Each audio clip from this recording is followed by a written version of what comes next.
Hey, what's going on, guys? It's Robert. Recently we put together a video on the GM 4L60E MLP. It was on how to replace the MLP. After reviewing the video over and over, editing it, having another set of eyes on it, it got the green light, got uploaded, and since it got uploaded, I realized that I goofed. So here we've got our first gen MLP switch. We've got a shift cable, which I didn't have for that previous video. The issue was this shift lever. For the entire video, this was sticking out when it should have been sticking inward so it could be snapped into the shift cable. This was an oversight on my part.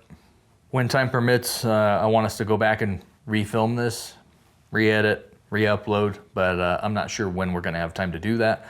So for the meantime, this short correction video is just gonna have to suffice. Anywho, thanks as always for watching. Appreciate you being here. We'll catch you in the next one.